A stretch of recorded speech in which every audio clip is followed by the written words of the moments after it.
Bonjour à toutes et à tous, merci d'être avec nous. Vous êtes dans la Côte Immo avec un numéro comme chaque mercredi destiné à comprendre le marché, les tendances immobilières. Voilà, on est ravis de vous voir avec vous, avec nos amis de Bismart et bien sûr Nicolas Panier qui est avec moi. Bonjour Sylvain, Nicolas. comment ça va aujourd'hui? Eh bien écoutez, ça va bien. Voilà, on va parler de la Côte Immo qui va décrypter cette actualité avec un sommaire que je vous propose. Et on va faire un petit peu un état. On l'a fait déjà la semaine dernière avec nos amis notaires, un état du marché parisien plutôt rive gauche.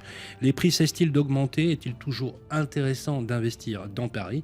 On en parlera tout à l'heure parce que nous recevrons le cofondateur du groupe Deferla Immobilier, Dan Adler, qui sera sur notre plateau. Ensuite, je vous propose, Nicolas, qu'on prenne le bateau ou l'avion, c'est comme vous voulez. Le bateau. Voilà, cap sur les États-Unis, cap sur l'Amérique avec Landquire, une start-up qui fait un véritable carton. Les Français investissent sur le foncier aux USA. Et oui, Nicolas.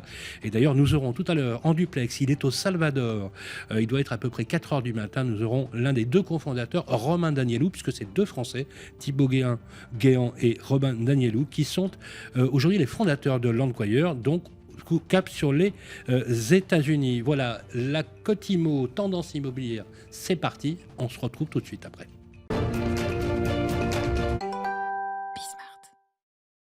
Et nous commençons donc dans la Côte Immo, dans Tendance Immo, avec un petit état des lieux sur l'immobilier parisien. On lit beaucoup de choses dessus, on lit que les prix sont au plus haut, que parfois ça baisse à certains endroits. On voit quand même que certains biens continuent à prendre de la valeur.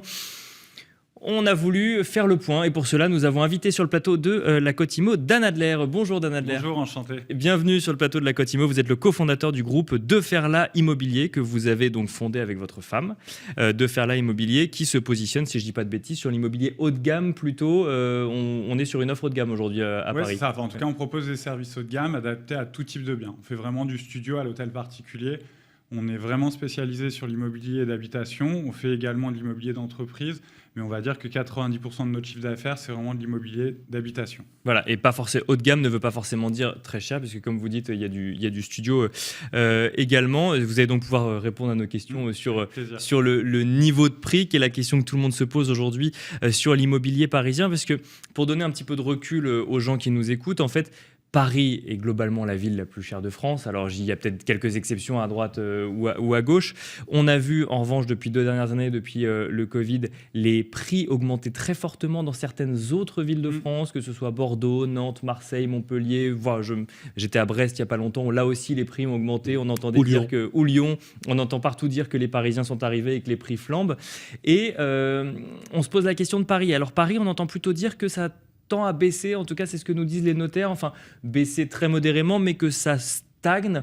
Est-ce que c'est ce que vous constatez aujourd'hui, sachant que vous êtes principalement basé à Paris? Est-ce que vous constatez que la baisse s'est arrêtée depuis un an ou deux?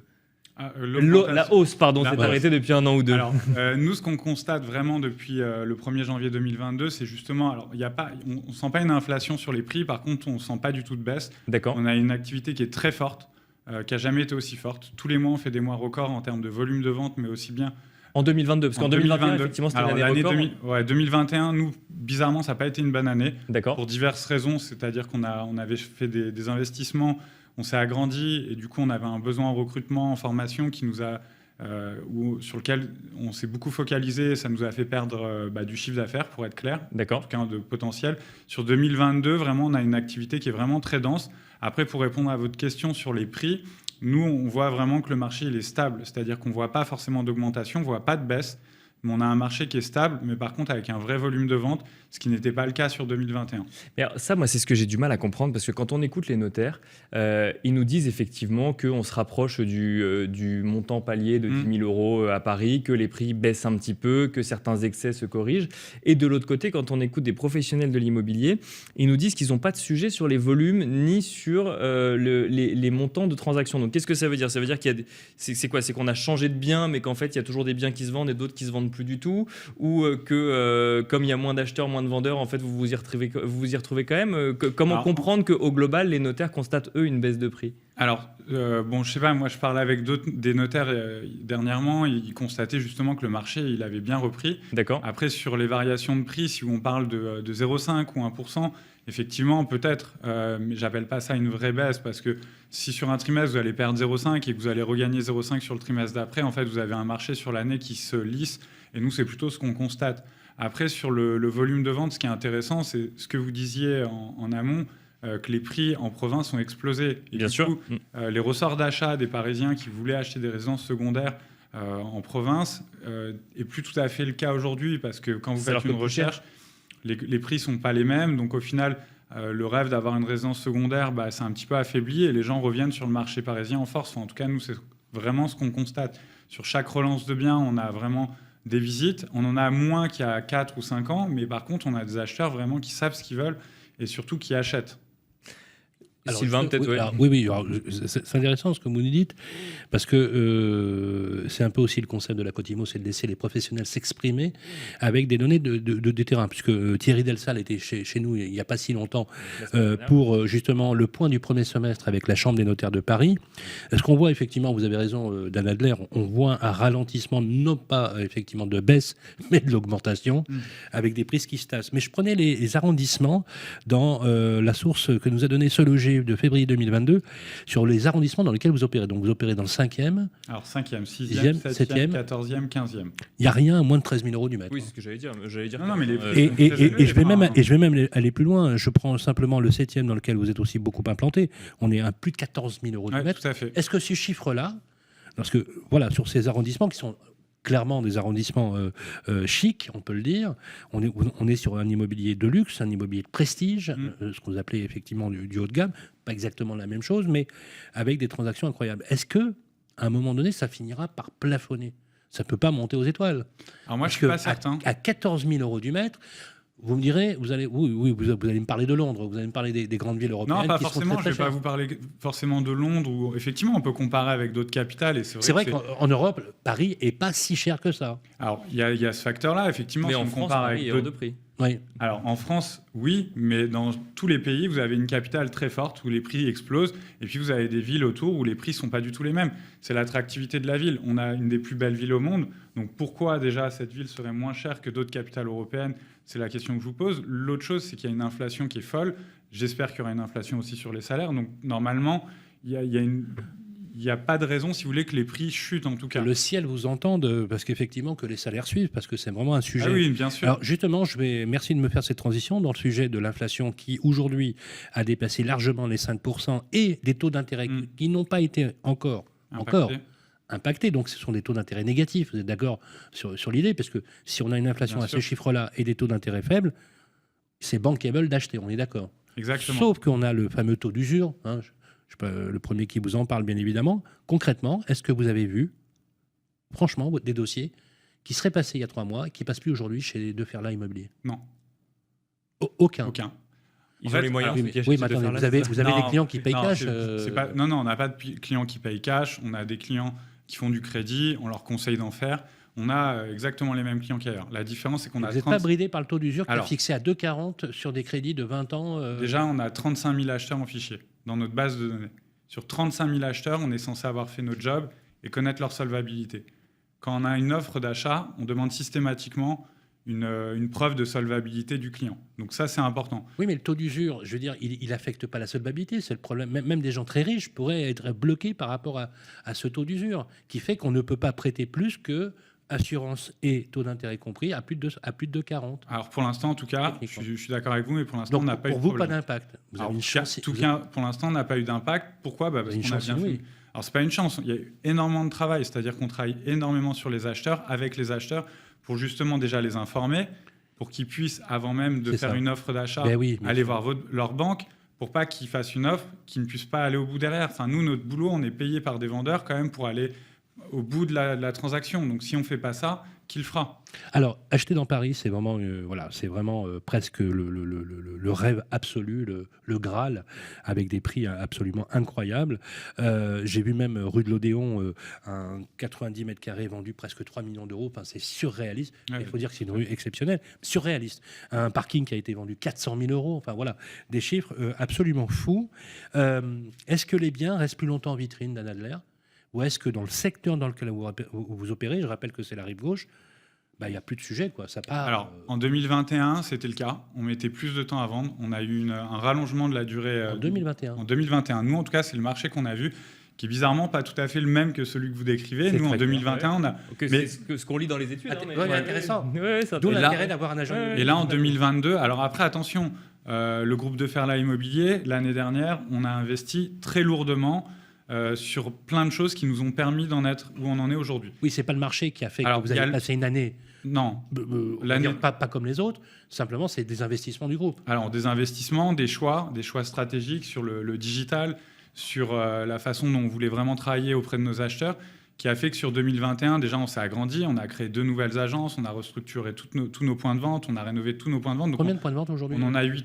On a 8 oui. qui sont très bien implantés, des belles boutiques. Et donc, on a fait ce choix-là parce qu'on s'est dit que avec un marché qui peut être un petit peu plus dur, il faut vraiment se démarquer de la concurrence. Combien de collaborateurs ? On est 60 dans le groupe, entre les postes fixes, la communication, le marketing, l'immobilier d'entreprise, la gestion loc et l'habitation. Donc je rebondis sur ce que vous dites, vous anticipiez quand même un marché un petit peu plus dur. Ou en tout cas Exactement. qui pouvait devenir En plus tout dur. cas, on sait qu'aujourd'hui, le digital prend une part importante, que le physique reste la base de notre métier, et donc il fallait arriver à aliéner un petit peu ces deux choses-là pour y arriver. Quand on est présent rive gauche, et notamment dans des quartiers très touristiques et très emblématiques comme le 5e ou le 6e, on se dit que la difficulté du marché, elle est au niveau du digital, elle n'est pas au niveau de touristes qui depuis 2 ans ou d'investisseurs étrangers qui depuis 2 ans seraient moins venus sur le territoire français et notamment à Paris. Alors, objectivement, je sais que chaque vendeur, moi quand j'ai commencé le métier, j'avais 22 ans, là je vais avoir 40 ans vendredi, ça fait 18 ans que je fais de l'immobilier. Au début, quand j'ai commencé le métier, tout le monde nous parlait des acheteurs étrangers, c'est vrai qu'il y en avait un peu. Très franchement, des acheteurs étrangers en masse, ça fait très longtemps qu'il n'y en a pas beaucoup. Aujourd'hui, de toute façon, vous avez une vraie clientèle parisienne qui a de l'argent et c'est eux qu'il faut viser. Bien sûr que quand on a des étrangers sur certains biens, qu'on peut rentrer sur le 16e ou le 8e arrondissement, là, on a une clientèle internationale, mais c'est des biens vraiment de prestige parce qu'on fait du prestige. On vend des biens à 8 millions, 10 millions d'euros qui soient avenue Foch, sur les Champs-Élysées. Vous cherchiez un appartement, là, justement. Bah ouais, mais c'est totalement mon budget en plus. Tout à fait, un peu en dessous, hein, mais. Et donc là, on vise une clientèle internationale. Maintenant, la clientèle internationale, je pense qu'il ne faut pas se tromper. Aujourd'hui, on a des moyens pour les viser très rapidement. Mais ce que je veux dire, c'est que ça veut dire que quand on parle de 13 000, 14 000, 15 000 euros, voire 20 000 euros du mètre carré, c'est pas soutenu par une riche clientèle internationale. Non, c'est soutenu par une clientèle parisienne. Qui revendent leurs appartements pour la plupart. On a quelques primo-accédants, mais la plupart sont des gens qui ont déjà des biens qui revendent. Primo-accession dans ces arrondissemsements-là. Oui, il y en a assez peu, j'imagine. On en a quelques-uns parce que maintenant, il y a des gens qui ont réussi à faire des fortunes rapidement avec des Allez, les crypto-monnaies, ça va sortir, ouais, pas ça, ou des startups. Des startups, mais bon, fabrication de sucre en poudre. Ça reste un micro-marché. 99% de notre clientèle sont des gens qui ont déjà un bien sur Paris, qu'ils ont acheté il y a quelques années, qui revendent et qui font un crédit. C'est vrai que ceux qui avaient acheté à une époque, faut le dire, ceux qui avaient les cinquantenaires, hein, vous voyez ce que je veux dire, qui ont acheté il y a 30 ou 35 ans aujourd'hui, ils ont fait une culbute absolument phénoménale. Hein. Je prends dans le 5e arrondissement, par exemple, le quartier Mouffetard. Il y a 20 ans, j'étais déjà sur ce marché il y a un peu plus de 20 ans, on achetait à moins de 3 000 euros du mètre. Ouais, c'est ça. Moi, quand j'ai commencé, c'était 5 000 euros du mètre. Mais quand on carré. achète, et ça sera ma dernière question parce qu'on a presque plus de temps, mais quand on achète à 13 000, 14 000, 15 000 euros aujourd'hui, c'est rentable d'acheter un appartement dans ces quartiers-là? Oui, bah justement, alors c'est bien que vous me posiez la question. Nous, justement, là, dans 2-3 semaines, on va lancer un produit sur notre site qui va permettre de connaître la valorisation de votre bien sur 7 ans. Un partenariat, c'est une entreprise innovante qui a sorti ça. Et on va être le premier sur le marché parisien à pouvoir le proposer. Vous estimez la variation du prix? Exactement, sur 7 ans. En fait, ça prend un algorithme sur des données qui ont été faites sur 20 ans et qui prend l'évolution du marché. Alors, bien sûr, il y a un paramètre de fiabilité qui n'est pas à 100%. C'est une analyse prédictive. Mais moi, je crois vraiment en ce produit. Il y a des quartiers qui vont baisser? Alors non, sur Paris, Alors, on voit que ça augmente partout. Quoi. Ça augmente partout. Avant de nous quitter, Dan Adler, et merci d'être passé par le plateau, et donc ça nous fait du bien d'avoir des professionnels qui sont sur le terrain, qui nous donnent un retour.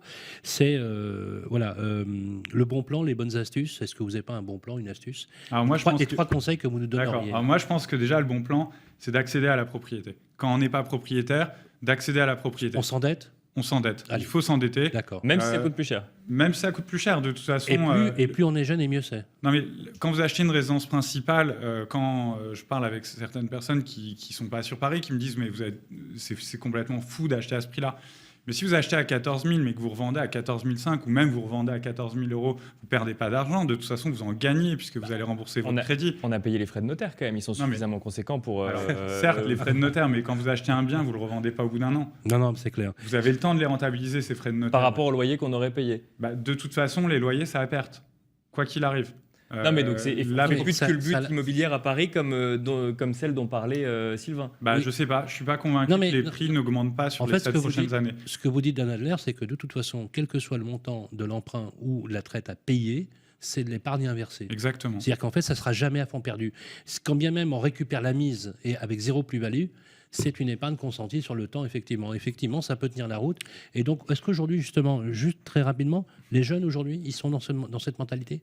Les jeunes, ils ont envie d'acheter. Ils ont envie d'acheter. Par contre, c'est vrai que c'est très difficile pour eux, pour plein de raisons, parce que quand vous n'avez pas d'apport suffisamment conséquent et que vous commencez dans la vie, c'est très difficile d'accéder à la propriété. Et là-dessus...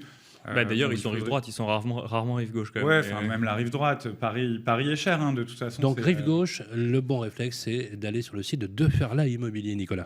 Bon, effectivement, on a largement explosé le timing pour le coup, mais ça nous a permis de comprendre effectivement les tendances du marché immobilier à Paris. Merci beaucoup, donc Dan Adler, cofondateur du groupe Deferla Immobilier. Merci.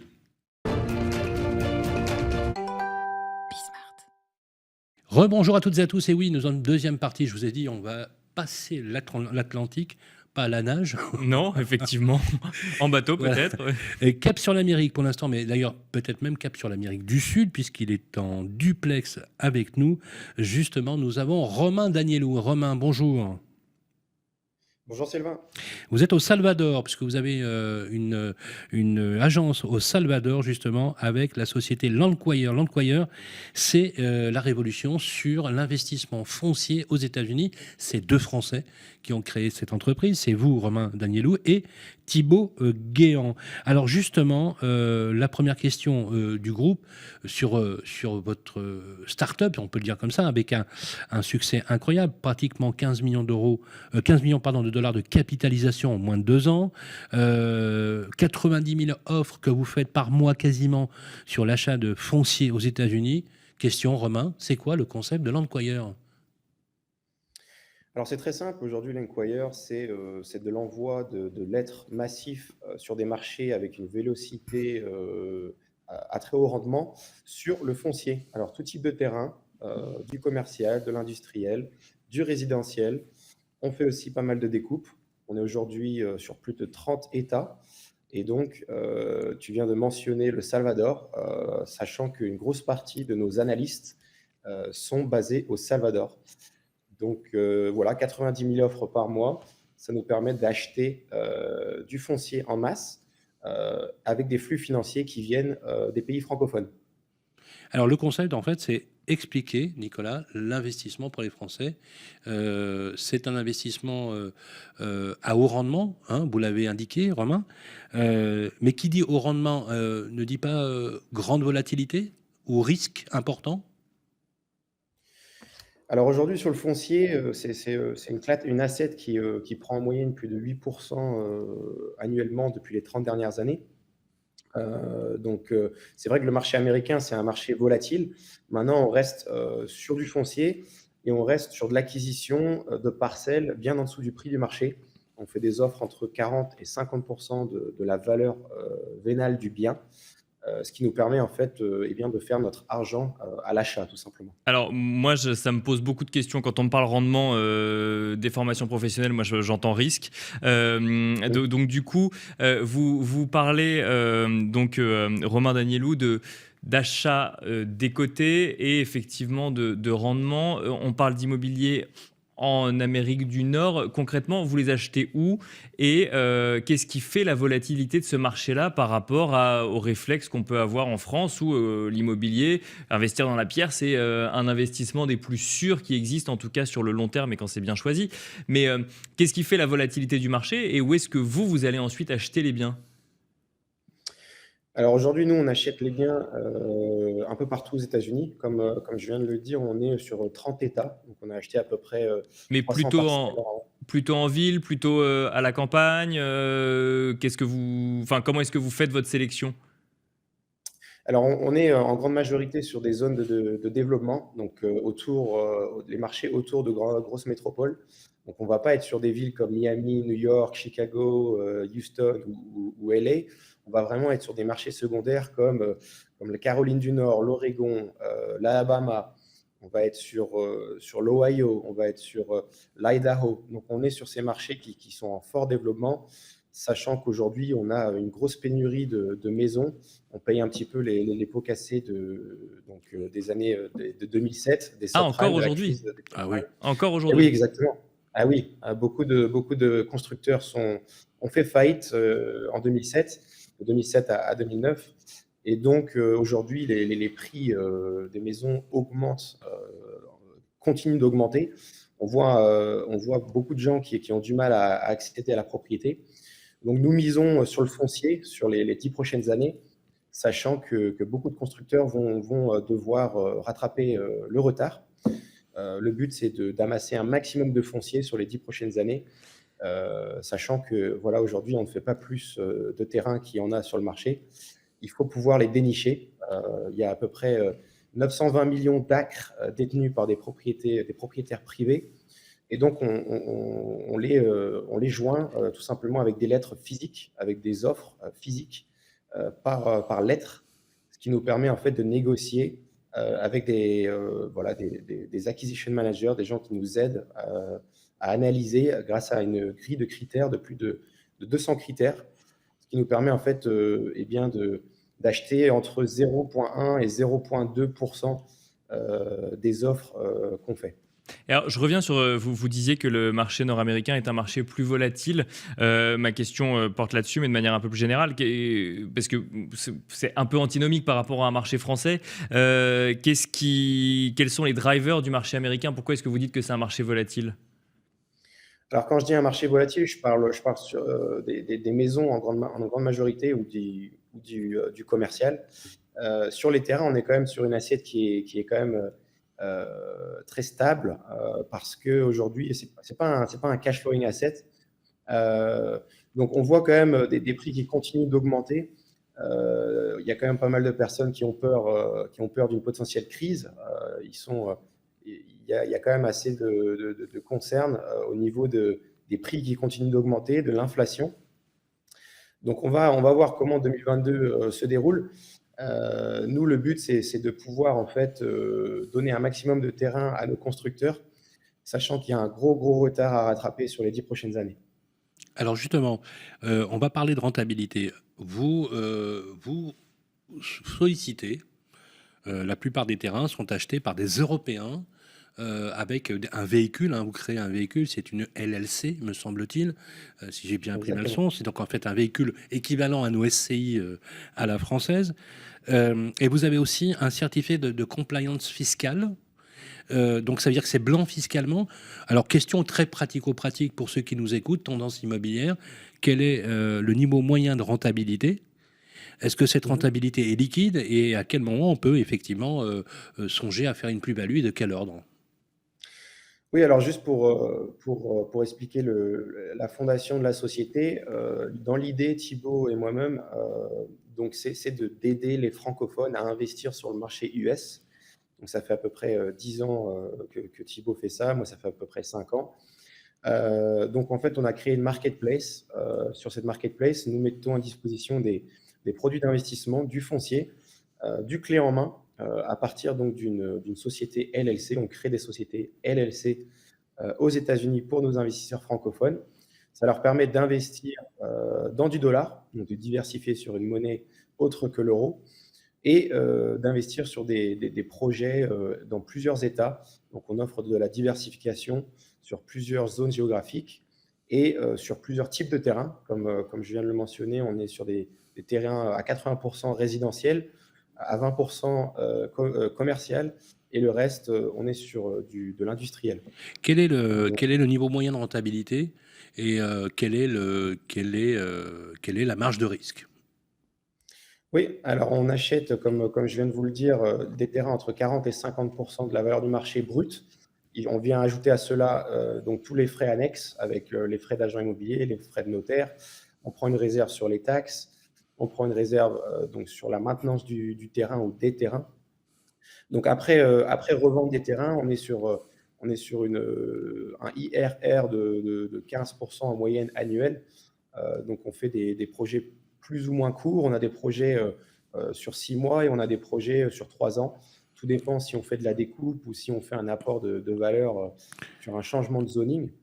Quand Mais quand vous affichez 15% de rentabilité, c'est une rentabilité nette fiscale? Parce qu'il y a une convention, pour le rappeler, convention fiscale entre la France et les États-Unis. Donc du coup, vous avez la possibilité. Est-ce que c'est une opération qui parce que quand on voit avec Nicolas qui est spécialisé aussi en patrimoine, un taux de rentabilité, c'est juste exceptionnel d'avoir ce taux de rentabilité. Bah, c'est pour ça que moi j'aime le mettre en regard d'un risque systématiquement, mais oui, 15% c'est presque trop beau pour être vrai, donc on essaie de comprendre un peu quel est le risque que prend l'investisseur français quand il investit aux États-Unis sur un marché qu'il ne connaît pas. Oui, bien sûr. Alors, juste pour répondre à ta question, Sylvain, on est sur une rentabilité pré-taxe. Donc, au niveau de la LLC, il y a un barème d'imposition qui est quand même assez intéressant aux États-Unis. Et donc, le risque sur un terrain, c'est toujours de ne pas le revendre sur la période estimée qu'on avait partagée à l'investisseur. Maintenant, on est quand même sur un produit qui prend de la valeur avec le temps. On est sur le seul asset au monde qui diminue en supply. Donc, c'est-à-dire que quand vous regardez de l'or, du diamant, du bitcoin ou des maisons, il y en a toujours de plus en plus. Les terrains, il y en a de moins en moins. Parce qu'une fois qu'il est construit, il n'est plus là, il n'est plus constructible. Donc, c'est vraiment intéressant. On est sur une très belle période où il y a un retard phénoménal. Aujourd'hui, il y a à peu près 30 offres pour chaque maison qui arrive sur le marché. Donc, eh bien, la solution, c'est les terrains.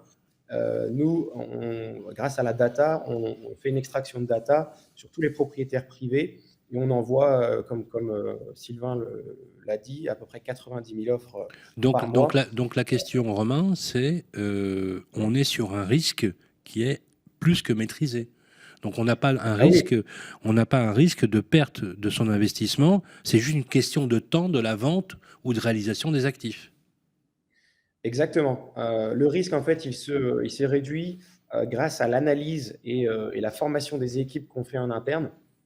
Aujourd'hui, on prend des professionnels de l'immobilier dans nos équipes, ce qui nous permet en fait de réduire un maximum le risque sur la constructibilité du terrain, faire en sorte qu'on achète au bon prix, faire en sorte qu'il ne soit pas humide, faire en sorte qu'on ait des avis d'agents immobiliers locaux. Tout ça, en fait, c'est internalisé dans un système ERP qui nous permet en fait d'acheter un terrain à peu près toutes les 5000 offres.